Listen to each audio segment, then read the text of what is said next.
Vous m'avez confié le soin de parler d'intégrité, et je vous avoue que c'est un mot qu'il ne faut pas prononcer trop fort dans les universités, enfin dans les facultés de droit en tout cas, dans cette période de soutenance de thèse, parce qu'il a cette vertu de crisper les collègues, puisqu'il fait immédiatement penser à ce serment tout à fait stupide, hein, il faut bien le dire, d'intégrité scientifique que l'on fait prononcer aux tout récents docteurs, une fois qu'ils ont terminé leur recherche. Donc c'est tout à fait utile. Bon, vous avez eu la gentillesse de préciser ma tâche en accolant à ce mot intégrité le vocable sportive. Donc je dois vous parler d'intégrité sportive pendant les JO.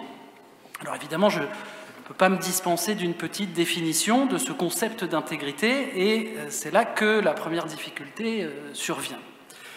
Ce concept, en effet, il est clairement polysémique.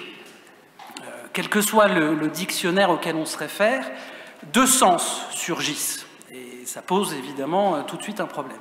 Dans son sens premier, très objectif, très concret, presque corporel, l'intégrité, c'est l'état d'une chose qui demeure intacte, entière, c'est-à-dire qu'elle est à l'instant T exactement comme elle était à l'instant T-1. Elle n'a pas changé, elle n'a pas été modifiée. Mais il y a un second sens, plus subjectif, plus abstrait, presque moral, et même clairement moral. L'intégrité, c'est la vertu d'une personne honnête, sincère, loyale, dont la probité est indiscutable. Alors, est-ce que ces deux sens sont présents en matière sportive? Et si oui, est-ce que le premier est plus important que le second? Ou est-ce que c'est l'inverse, c'est le second qui serait plus essentiel que le premier? Ces questions, il va falloir évidemment que je les aborde de front. Mais ce ne sont pas les seules. Je dois en effet vous parler de l'intégrité sportive pendant les JO. Or, à quoi renvoie exactement cette expression d'intégrité sportive? Est-ce la même chose que l'intégrité dans le sport? Est-ce la même chose que l'intégrité du sport? Est-ce le même concept que l'intégrité des compétitions sportives? Est-ce que cela a un rapport avec l'intégrité des sportifs et des sportives? Alors, intuitivement, parler de l'intégrité dans le sport ne semble pas être exactement la même chose que de parler de l'intégrité des compétitions sportives. Ce devrait être, à première vue en tout cas, plus large, puisque s'intéresser à l'intégrité dans le sport, à première vue, hein, intuitivement, nécessite d'évoquer le thème de la corruption au sein des instances du sport, et donc le thème de la bonne gouvernance. Question qu'il n'est pas, toujours à première vue, indispensable d'aborder quand on focalise sur l'intégrité des compétitions, où seules devraient nous intéresser les questions liées à l'égalité des chances, la triche, dont le dopage, et la manipulation des résultats. De même, intuitivement, parler d'intégrité des sportifs implique certes de parler de dopage, mais pas nécessairement de bonne gouvernance, ni même de match fixing, de manipulation des compétitions sportives. Alors que cela impose, à n'en pas douter, d'aborder le thème des abus, des violences et du harcèlement.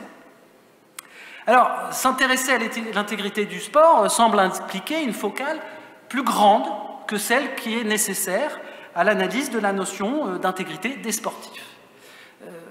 Quelle est la focale que je dois prendre? Est-ce que je dois tout étudier? Est-ce que je dois me limiter à une seule d'entre elles? Et puis, si oui, lesquelles? Laquelle? Et puis, que recouvre précisément l'expression intégrité sportive par rapport aux autres expressions? Parce que pour l'instant, on ne le sait pas trop.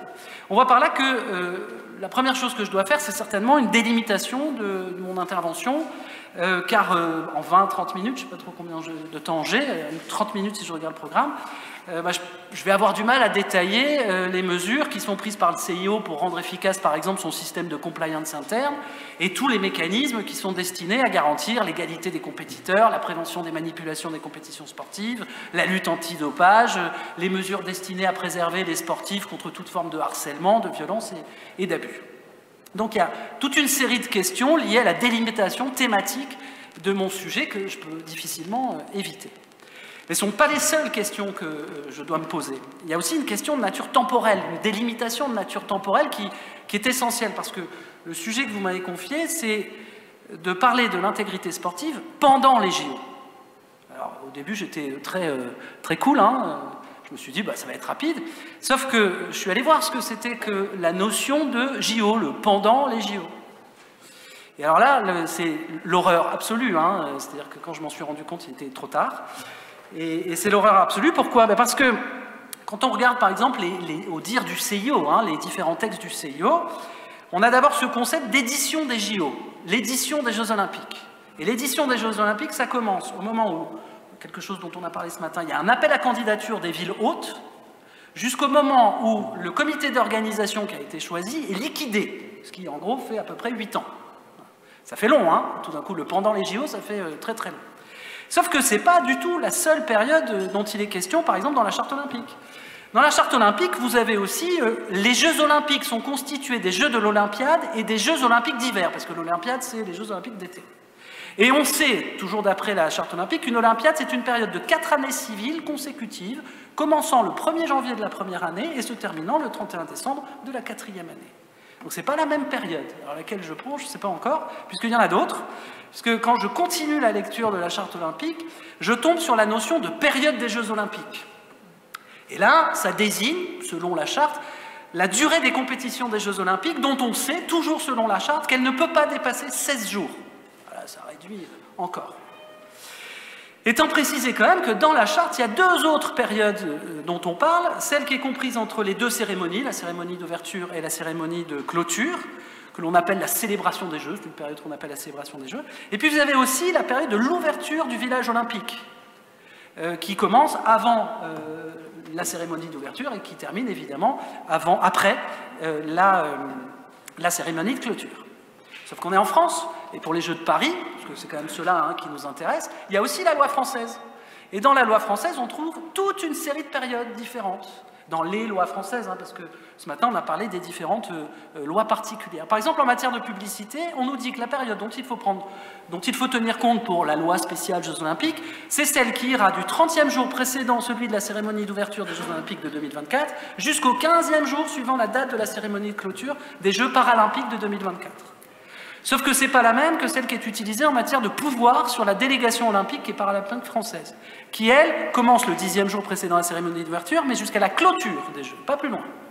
Et puis, en matière d'utilisation des logements étudiants, ce matin on avait parlé du Crous, là, c'est la période qui va du 1er juillet 2024 jusqu'au jour suivant la cérémonie de clôture des Jeux paralympiques.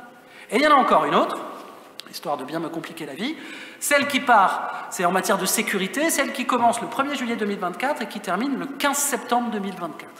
Voilà les périodes des Jeux selon la loi française. Alors, à laquelle je vais me consacrer, je vous avoue que j'ai pris le parti de ne pas répondre à cette question, même si je comprends bien que c'est une question importante. Mais je voulais ne pas oublier le thème général du colloque, qui était de montrer en quoi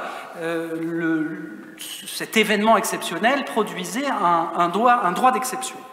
Donc il faut que je délimite mon propos, que je montre en quoi le principe d'intégrité sportive entraîne un droit d'exception en matière de JO par rapport au droit commun sportif et puis par rapport aussi au droit commun tout court, hein, le droit étatique.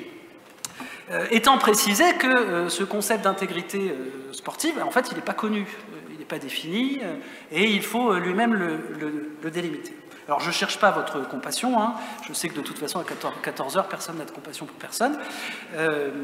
Les questions sont nombreuses, les questions sont complexes, mais bon, ben voilà, il va falloir que j'essaye d'ordonner tout ça. Et j'ai trouvé une solution, elle est... c'est pas loin de l'escroquerie intellectuelle, mais c'est pas grave, c'est une solution, elle est donnée par le CIO. Je suis allé taper sur le site du CIO le mot intégrité, c'est le premier réflexe que j'ai eu, et puis je suis tombé sur une page. Alors c'est intéressant parce qu'elle n'est pas hébergée par le site du CIO, elle est hébergée par le site de l'IPAX. L'IPAX, c'est le partenariat international contre la corruption dans le sport. Alors ça a été créé par le CIO, hein, donc c'est pour ça que ça se répond assez vite, ça a été créé en 2017.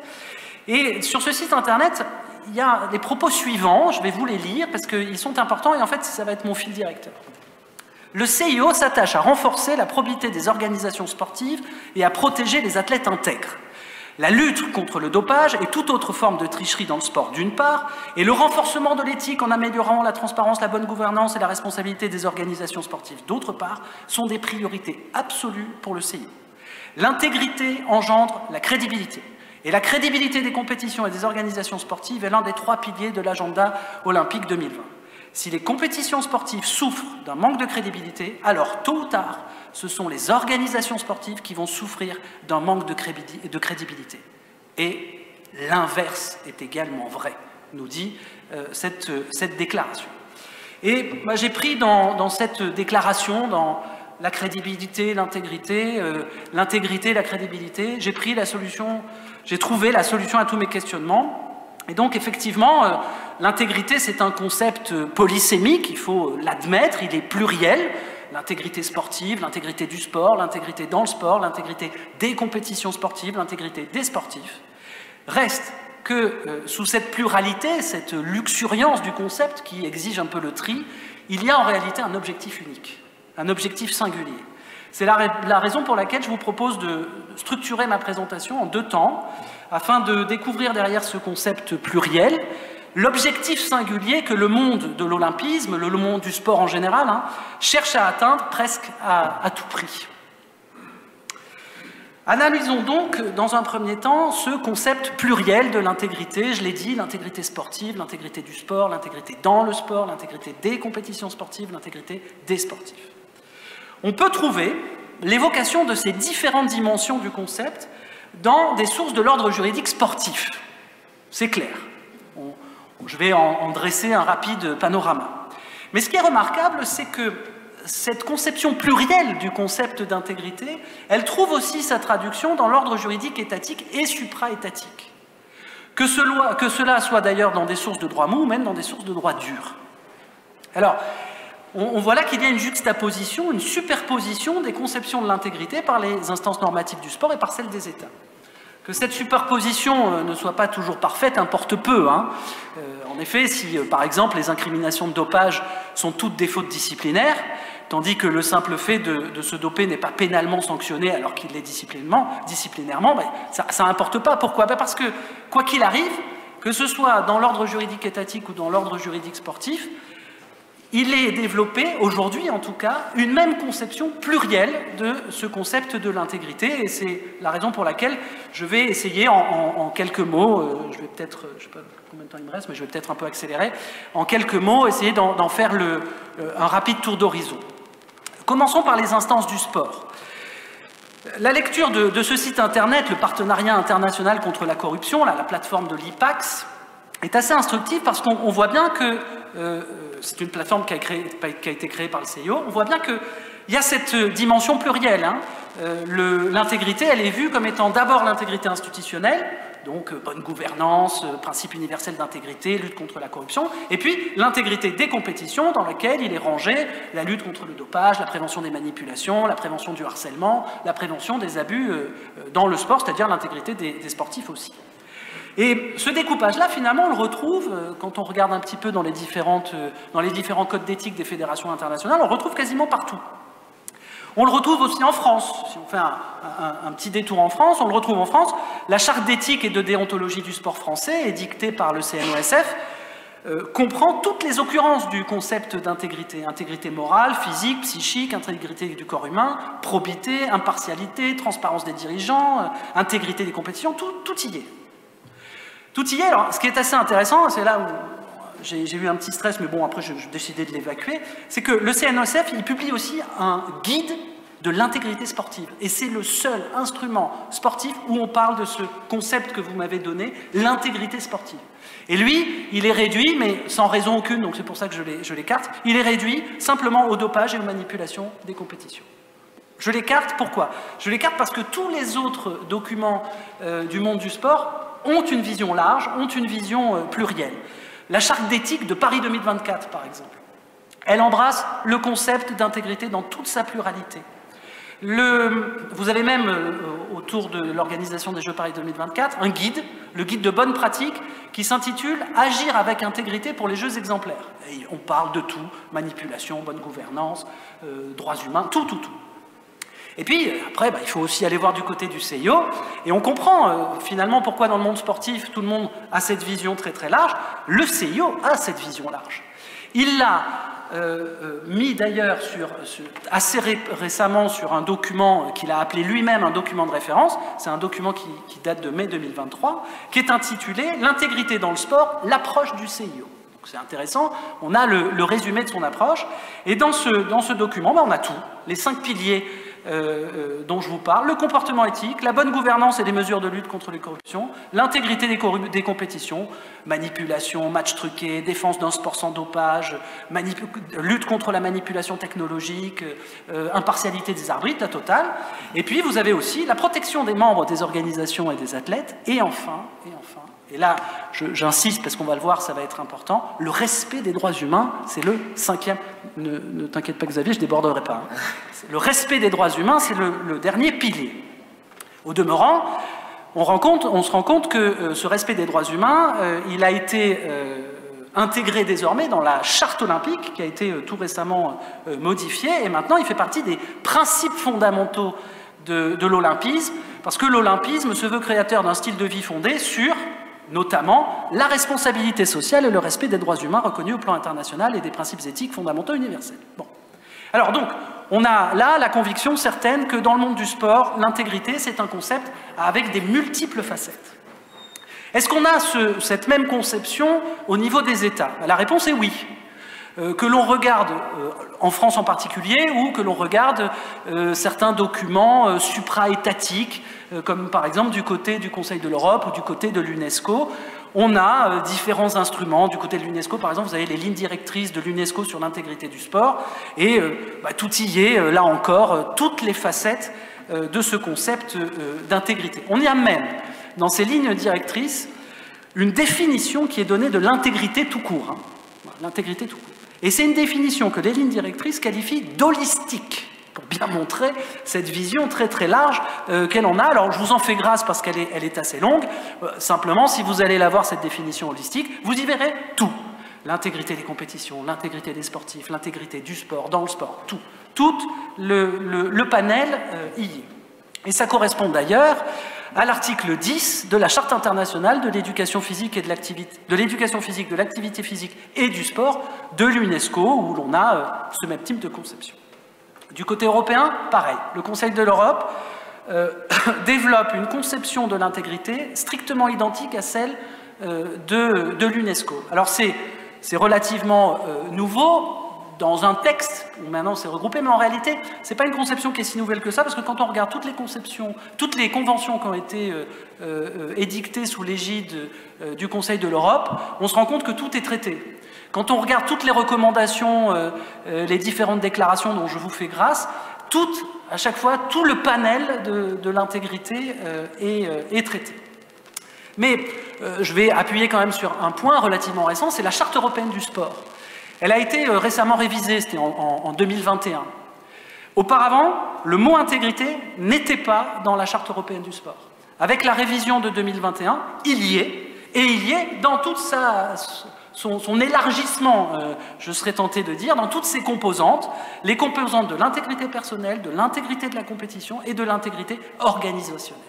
Donc, on voit là qu'au niveau supra-étatique, pas de problème, la conception est plurielle. En France, même combat, je dirais, je n'irai pas dans les détails, mais quand on prend les lois olympiques, quand on prend le code du sport, on voit bien qu'on traite sous le vocable intégrité, sous cette étiquette intégrité, de la lutte antidopage, de la corruption en matière de paris sportifs, de la corruption de manière générale, de bonne gouvernance, d'éthique, de transparence, de droits humains, de tout. Et même là, dans la dernière loi de 2023, du 19 mai 2023, on a encore des différents correctifs, parce que c'était plutôt une loi de correctifs, mais différents correctifs de tous ces facettes du concept d'intégrité. Donc, avec ce petit tour d'horizon des conceptions développées dans l'ordre juridique sportif et dans l'ordre juridique étatique, on peut affirmer, vraiment sans se tromper, que l'intégrité, c'est non seulement un concept polysémique, j'y reviendrai, mais c'est surtout un concept valise, un concept globalisant, un concept pluriel. Il y en a certains qui disent même que c'est un concept chapeau. Il chapeaute tout un tas de petites déclinaisons, l'intégrité sportive, l'intégrité du sport, l'intégrité dans le sport, l'intégrité des compétitions sportives. Sauf que dans ce chapeau, parmi tous ces éléments, il y en a un qui me paraît justifier tous les autres. Il y en a un qui est plus essentiel que les autres. Il y en a un qui constitue, au-delà même d'un principe, on va le voir, qui constitue un but, qui constitue un objectif, qui justifie tous les autres et qui trouve sa satisfaction dans tous les autres. C'est le deuxième temps de ma présentation. Je voudrais vous montrer que ce concept pluriel dont j'ai parlé est en fait expliqué par un objectif assez singulier, celui dont on va parler maintenant. L'élargissement du concept d'intégrité, j'en ai pas parlé tout à l'heure, c'est relativement récent en fait. Quand on regarde dans les différents textes de l'ordre juridique sportif, quand on regarde aussi la conception qu'en ont les États à propos du sport, cet élargissement, cette vision plurielle est quand même relativement récente. Et notamment l'élargissement à la bonne gouvernance et l'élargissement aux droits humains. Il y a une explication à cela. Pourquoi? Parce que pendant un certain temps, les organisateurs de compétitions sportives se sont focalisés sur leur objectif primordial, leur objectif essentiel, mais au sens strict du terme. Ils cherchaient des compétitions crédibles. Or, pour être crédibles, les compétitions, il faut qu'elles démarrent avec des compétiteurs qui sont sur un pied d'égalité. Il faut qu'il y ait mis en place le principe de l'égalité des chances, le principe de l'équilibre. Et petit à petit, elles ont compris que finalement, ça tenait à l'intégrité. Il fallait absolument que les compétitions, pour être crédibles, soient intègres au sens de la polysémie, c'est-à-dire intègres parce qu'il fallait qu'elles se terminent d'abord, premièrement, et puis surtout, il fallait qu'elles débouchent sur un résultat vrai, considéré comme vrai. Il fallait qu'elles soient concrètement intègres, qu'elles aillent jusqu'au bout, et il fallait qu'elles soient moralement intègres, il fallait qu'elles soient préservées de la triche. Et c'était l'objectif unique des organisateurs sportifs. Sauf que petit à petit, les organisations sportives, le CIO en premier lieu, ont compris que cette intégrité-là, ils ne pouvaient pas l'obtenir comme ça en ne faisant que la rechercher. C'était leur objectif essentiel, c'est toujours leur objectif essentiel, sauf que, est-ce qu'on peut vraiment s'intéresser à l'intégrité des compétitions sportives sans s'intéresser à l'intégrité dans le sport en général, au concept général? Est-ce qu'on peut parler de lutte contre le dopage, de lutte contre les manipulations et les paris sportifs, contre la triche en quelque sorte, sans parler de bonne gouvernance? Alors, au début, on se dit, le lien, il n'est quand même pas très évident, hein. Sauf que si on creuse un peu, on se convainc aisément que si les institutions sportives veulent que les athlètes qui participent à leur compétition aient un comportement intègre, il faut d'abord qu'elles donnent l'exemple. Sans cet exemple-là, leur pouvoir de conviction, leur pouvoir de sanction, leurs règles disciplinaires n'ont pas de poids. Elles sont critiquées, elles n'ont plus de légitimité.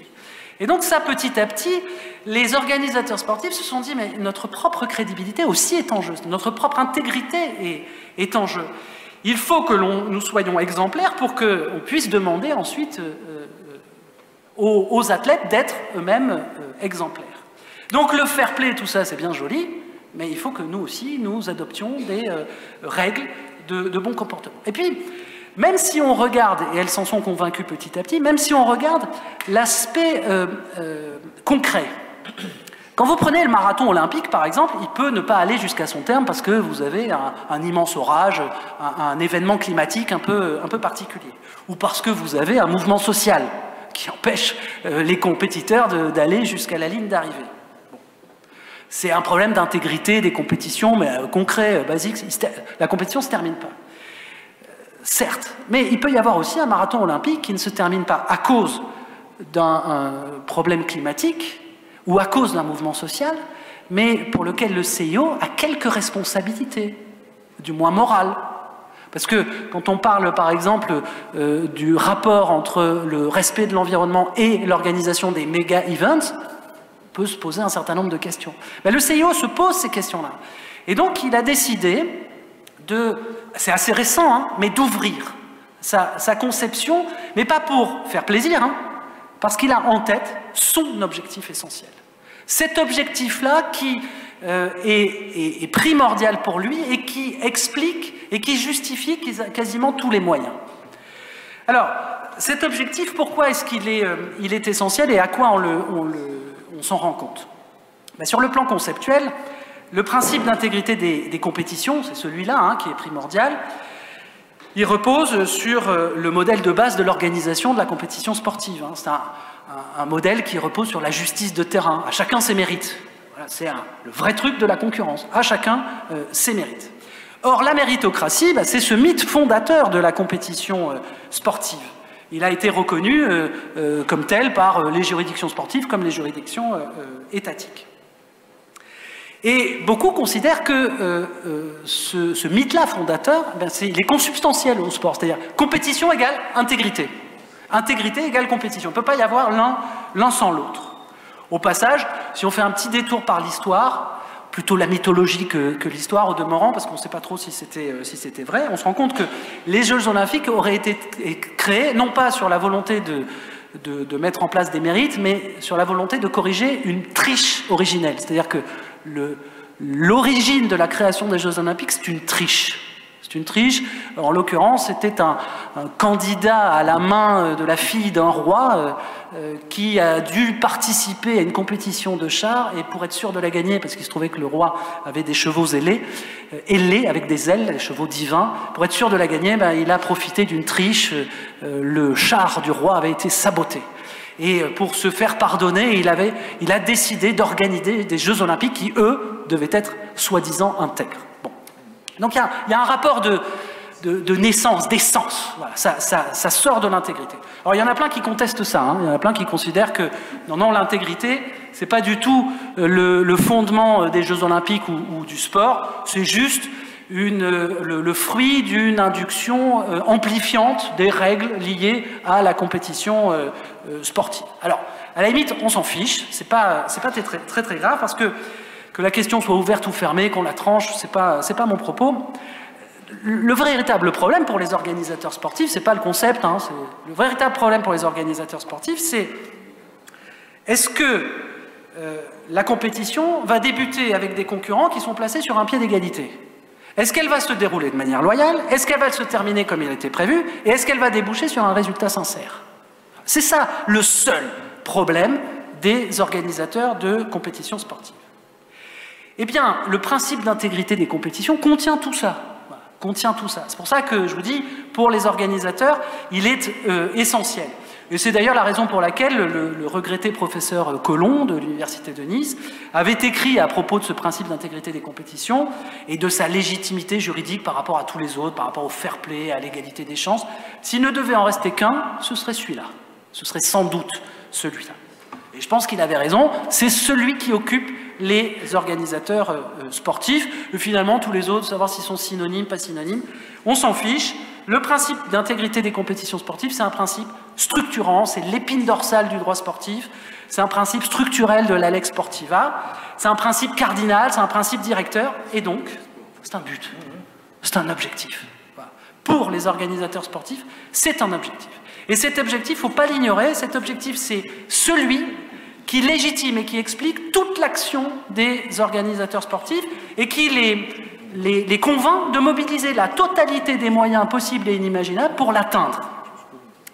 Et c'est là que le changement se fait, en quelque sorte, c'est que pendant un certain temps, les moyens qui ont été utilisés par les organisateurs sportifs se concentraient sur l'intégrité des compétitions, et puis ils ont compris, depuis quelque temps, récemment quand même, ils ont compris que pour l'atteindre, cet objectif, maintenant, il fallait élargir la focale. Voilà. Il ne fallait pas s'intéresser uniquement à l'intégrité des compétitions, il fallait être exemplaire, il fallait s'intéresser à l'intégrité des organisateurs, à l'intégrité des organisations, à l'intégrité physique des sportifs, au respect de leurs droits, à tout ça. Voilà. À une conception large.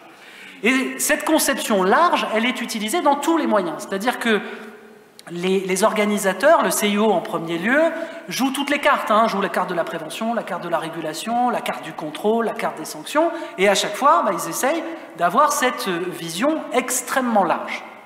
Une vision extrêmement large qui, au fil... Je suis tranquille? Oui. Je pensais que j'étais très en retard, donc... donc dis-le-moi. Dis-le-moi que j'accélère. une dizaine de minutes. Ah, ça va. Bon, c'est pas grave, je vais être quand même un peu plus court. Une conviction qui les a poussés à utiliser tout un tas d'instruments, alors notamment des instruments de coopération. Le CIO coopère avec Interpol, avec Europol, avec le Conseil de l'Europe, notamment dans le suivi de la convention de Macolin. Vous avez là récemment, en 2022, la création d'un réseau Mars. Le réseau Mars, c'est un réseau de magistrats et de procureurs responsables du sport. Au début, alors ça a été créé en 2022 dans le cadre de l'accord partiel élargi sur le sport du Conseil de l'Europe. Au début, ils ne s'occupaient que de manipulation des conventions, des compétitions sportives. Et puis petit à petit, ils se sont occupés, dès la deuxième réunion, ils se sont occupés de la lutte antidopage, la corruption, la sécurité pendant les événements sportifs, de tout. Et de bonne gouvernance aussi. Donc, tout est mobilisé, et ça entraîne et ça explique un certain nombre de solutions qui peuvent paraître dérogatoires. Et là, j'en viens un peu c'est la fin de mon propos, mais c'est le cœur du colloque. Toute une série de solutions qui sont un peu dérogatoires. Pourquoi? Parce que ils sont légitimés en quelque sorte par cette volonté d'atteindre l'intégrité, et l'intégrité dans toutes ses formes. C'est par exemple sous couvert du principe d'intégrité des compétitions qu'ont été légitimés à plusieurs reprises les effets attentatoires aux droits de l'homme des règles de localisation du Code mondial antidopage, et d'ailleurs de toute une série de règles issues du Code mondial antidopage. C'est aussi au regard de cet objectif que s'expliquerait, en tout cas selon les organisateurs sportifs, le principe de la responsabilité de plein droit en matière de dopage. Peu importe l'intention du sportif, peu importe même qu'il ait été victime de l'ingestion d'un produit dopant. Alors quelquefois c'est à l'insu de leur plein gré, c'est involontaire, mais quelquefois on les empoisonne. Voilà. Mais peu importe, à partir du moment où il y a un produit dopant dans leur corps, on les exclut. Voilà. On leur empêche de participer à la compétition, et puis si par hasard ils ont participé, on les disqualifie rétroactivement. Donc c'est une sanction un peu originale, hein, cette sanction qui ne tient pas compte de l'intention. Même pour les ministres, hein, on tient compte de l'intention. Hein, on l'a bien vu récemment. Au demeurant, on ne tient même pas compte du principe de présomption d'innocence, c'est-à-dire que sur la seule fois d'un échantillon A, il y a une suspension provisoire. Et pour faire lever cette suspension provisoire en attente de l'échantillon B, il faut des conditions extrêmement restrictives. Il y a même des principes de responsabilité collective qui sont clairement dérogatoires au principe de droit commun de la responsabilité. C'est-à-dire que quand vous êtes dans un sport d'équipe et qu'il y en a plus de deux, des équipiers qui sont convaincus de dopage, on élimine tout le monde. On disqualifie tout le monde. Donc cette responsabilité collective pour le fait d'autrui, en quelque sorte, c'est un peu original. C'est aussi à l'aune de ce principe d'intégrité de la compétition sportive qu'on justifie des règlements liés à l'intersexualité et qui permettent de catégoriser, selon les organisateurs sportifs, ceux qui sont dans la catégorie femmes et ceux qui sont dans la catégorie hommes. Malgré tout un tas de critiques qui peuvent être soulevées. Alors je ne vais pas multiplier les exemples, mais cet objectif de l'intégrité des compétitions justifie les dérogations aux nationalités, on parle de nationalité sportive, justifie des dérogations en matière de sélection, de fermeture du marché, de fair play financier, un spécialiste du fair play financier ici en tout cas pour l'UEFA, enfin, ça justifie tout, et ça a tout justifié. Alors ce qui est intéressant d'ailleurs, c'est que tous les moyens sont bons et ont été bons pour les organisateurs sportifs, pour les instances sportives pour atteindre cet objectif, mais ça a été maintes fois approuvé par les juridictions étatiques. Dans toute une série de décisions françaises, européennes, vous avez l'approbation de ce raisonnement-là, en disant, bah oui, cet objectif de l'intégrité des compétitions justifie des dérogations aux droits communs de la concurrence, des droits fondamentaux, des machins, des ceci, des cela. Bon. Sauf que, et j'en terminerai par là, sauf que ça va changer, ça ne peut que changer. Parce que jusqu'ici, comme je vous l'ai dit, les instances sportives avaient une vision étroite du concept d'intégrité. C'était l'intégrité des compétitions, parce que c'est le cœur de leurs propos. Sauf que, en élargissant, toujours pour atteindre le cœur de leurs propos, mais en élargissant le concept d'intégrité, ils y ont fait rentrer l'exemplarité, la bonne gouvernance. Et ils y ont fait rentrer aussi le respect des droits humains. Maintenant, c'est dans la charte olympique. Ça change tout, ça. Pourquoi? Parce que maintenant, c'est plus que l'intégrité des compétitions sportives, c'est vraiment l'intégrité sportive, dans le sport, du sport, l'intégrité des sportifs, tout, dont les droits humains. Ce qui veut dire que quand on va faire la balance entre les objectifs, l'objectif de l'intégrité des compétitions, mais de l'intégrité des compétitions et de l'intégrité tout court, et la nécessité d'un moyen dérogatoire, la balance, elle ne va pas se faire de la même manière qu'avant. Elle va se faire de manière plus subtile. La balance va peut-être pencher, cette fois-ci, un peu plus du côté des athlètes, du côté des sportifs, du côté des respects des droits humains. Alors, on a commencé à le voir. On a commencé à le voir, par exemple, avec l'abandon de la règle Osaka. La règle Osaka, c'était une règle radicale qui disait, à partir du moment où vous avez été condamné pour dopage, vous ne participerez plus jamais, c'est une sanction perpétuelle, hein, à la perpétuité, jamais à aucune édition des Jeux Olympiques. Ça a été abandonné parce qu'on s'est dit, ça ne correspond pas vraiment aux droits humains. Je veux dire, même dans l'État, quand on condamne à la perpétuité, c'est une fausse perpétuité. Il y a toujours cette idée de rémission possible, éventuelle. On l'a vu aussi très récemment dans l'arrêt Caster-Semenya. Alors, c'est une juridiction supraétatique qui en parle, mais on voit bien que tout d'un coup, on dit, quand même, l'intégrité des sportifs. Et le respect humain que vous mettez vous-même dans le concept d'intégrité. Alors, votre règlement qui catégorise hommes-femmes, ben, vous le reprenez. Il est disproportionné. L'équilibre est au mauvais endroit, le curseur est au mauvais endroit. Eh bien, moi, je pense qu'on le reverra encore. On le reverra pour d'autres problèmes, des problèmes de droit de la concurrence. La semaine prochaine, il y a 2 décisions, je les attends avec impatience. Mais il y en aura d'autres, certainement, où, à cause de cette conception plus large du concept d'intégrité, le travail sur l'obtention, sur l'utilisation des moyens pour atteindre l'intégrité des compétitions va être modifié. Et va être modifié, à mon avis, au bénéfice, au profit des athlètes. J'en ai fini et je vous remercie.